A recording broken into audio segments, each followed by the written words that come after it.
Hello, John here. Welcome to another vlog, and I hope you're all doing well. This is a bit of a personal one. Today it is Thursday the 23rd of May 2019.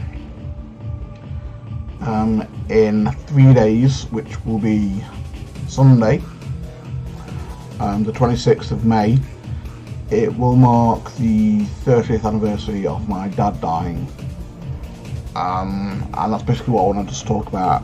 Just briefly, I'm not going to go heavy into it because I've not really got a huge amount to say. Like I say, he died 30 years ago. I'm not posting this video until the 26th, so if I refer to it as today or X amount or whatever, it's from like today kind of thing, which is like 3 days away, if you know what I mean. Yeah. So basically, he died 26th of May 1989. I was only eight and a half at the time because I was born in September 1980, so I wasn't quite up to my 9th birthday. My little sister, she was born 1987, September 1987. So she wasn't even 2 at the time, so she has very little memory of my dad. Yet somehow she can recall stuff. You know, it's really freaky. She's got like a really weird connection with dad. To the point where she would quite often be sitting up right at night as a little kid, talking to him, even though he'd been dead like 3-4 years, kind of thing. When we asked her about stuff, she would be able to spurt out stuff that she didn't know. An example of this is we took up a rose, a specific type of rose, to his grave one year. One of the anniversaries, it could have been like his 5th anniversary or something like that, I'm not sure the exact details. And all we told my sister was that we had planted a pretty flower. Yet a few days after, my sister came up and said that Dad said thanks for this rose, and then said the specific type of rose. And we had no idea how she knew this. So that was kind of freaky. So that's kind of her experiences. She's got kind of like supernatural kind of experiences. Like, so she would bolt upright at the end of the bed, talking to my dad. But my experiences, obviously, I had 8 years worth of experiences with my dad. Now, I have memories of my dad. Unfortunately, it's been a very long, with it being such a long time, like 30 years, I can no longer remember how he sounds. That's something that I really kind of miss, is hearing his voice. He was deaf, so he talked in a very kind of stylised way, if you want to put it like that. He talked very, you could tell he was deaf. You know, if you are from the deaf community, you can normally tell if a person's deaf or not by the way they talk, because they don't quite pronounce certain words properly, or they have a certain kind of echo in the voice. It's quite unique to deaf people. I'd say if you're in a deaf family, you will know what I'm talking about. One of my friends on Twitter, he's deaf, and I've heard him speak, and he has that kind of ring to his voice that my dad had. But my dad's voice itself, I cannot remember, which I can know it does upset me a bit, because I would love to be able to sit back and just chill and think about him and think of the conversations we used to have.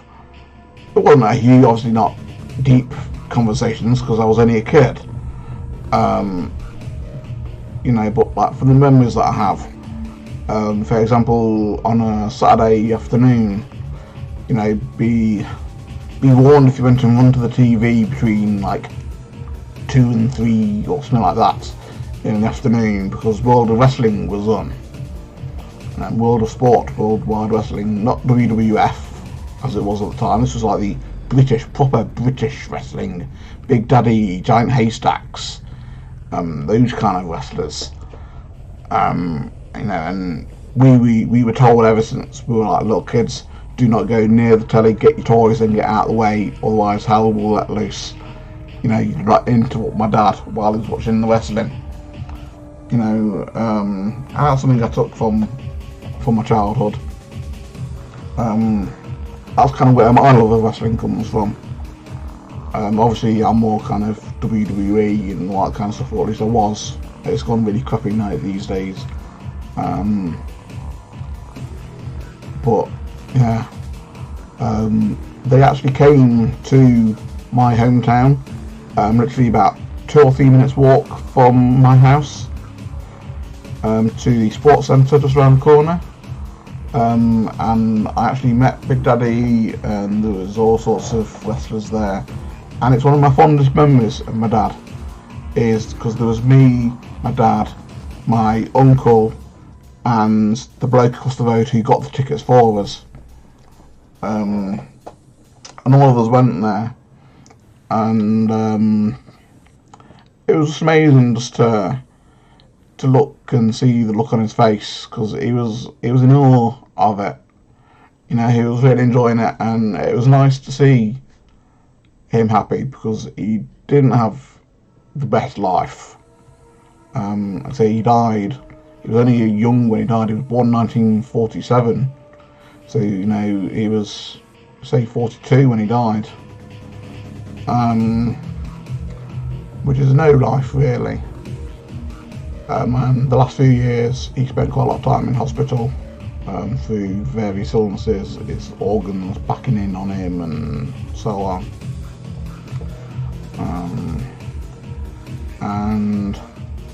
So it was good to be at this wrestling event and to see him in a good mood for once.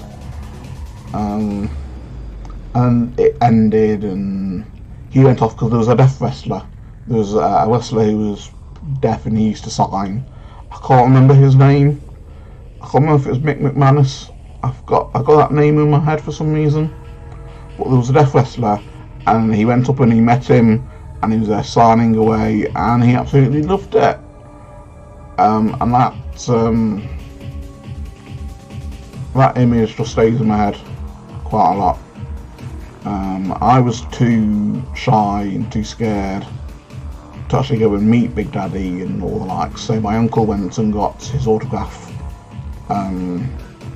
which I still have to this day. I still have the scarf which had Big Daddy on it. I still got 2 copies of the programs. One of them is blank, the other one has 2 or 3 autographs on them. And I still have 2 black and white photos, large A3 photos. One of Giant Haystacks and one of Big Daddy. They weren't signed, but my program was signed by Big Daddy. And I noticed to me, it's definitely to me because it had 2 Monty, which is what my uncle used to call me when I was a little kid. I think he still does every so often, even today, still call me Monty. So it was like 2 Monty from Big Daddy, and there was a couple of other signatures on it, but I can't remember who they were. And like I say, that was one of that to me is like my perfect moment with my dad. There were other times that were probably just as good or just as happy or not as happy or whatever, but that was my happy time with Dad. I'll say he spent a lot of time in hospital through illnesses. We didn't quite get to him before he died. My nan was there with him when he died, and we were literally feet and meters away. So we just missed out. I remember my mum and my big sister crying. My mum asking why wasn't I crying? You know, like, your dad's dead, why aren't you crying? I'm not an emotional person, as you will probably have figured out by now. Though I tend to show more emotions these days than what I used to when I was a kid. I honestly can't remember grieving about my dad, which I think a lot of people think is why I now suffer from the mental health that I now do. Like the schizophrenia, the anxieties, the depression. My auntie, who, whatever reason, she thinks that it's because I haven't grieved for him, or because I had such a weird childhood with being kind of around hospital with my dad. So yeah, you know, we don't get to see his grave that often because it's quite a distance away. I could possibly just about walk it. It's in like a couple of villages away, because it's like the only plot of land we could find. There wasn't any land at the local church, and they wanted to bury him there anyway because he wasn't originally from this area. We didn't want him burying near where he was born because that would have been too far away. And I think the only place that was left was this village, about 3 or 4 miles away. My mum wouldn't be able to walk it these days. She can barely walk to the end of the road. So we'd have to get a taxi because we don't know anyone who drives. And obviously taxis aren't going to be keen on us kind of like lugging a load of like spades and shovels and buckets and stuff to tend the grave, and then trying to get people to actually realise where this graveyard is, because it's tucked away in the middle of nowhere kind of thing. You know, so we don't get there that often. The grave headstone could do with they're made to clean and like redoing and re-lettering and everything, but you know, we don't have that kind of money. You know, we are quite kind of poor. Not like poor, but not kind of bottom, kind of hand to mouth kind of poor. But you know, we're not upper class, we're not middle class, we're still classed as lower class. So yeah, I just wanted to make this video for my dad, just to say that I still miss him.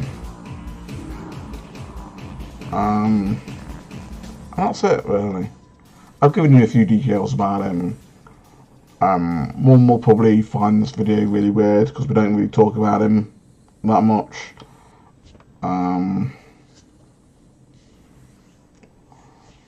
She's never remarried or anything like that, you know, she's always stayed widowed, which I'm not sure the reasons why, whether it's just because she had like 3 kids to raise or whatever and didn't have time to find a new partner, or whether it's because she wanted to stay true to my dad, I don't know.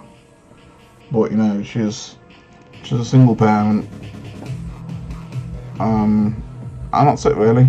You know, I hope you watch the video and like it and comment, and if you feel like it, subscribe to my channel, do the bell thing, you know, that everyone's talking about at the moment, and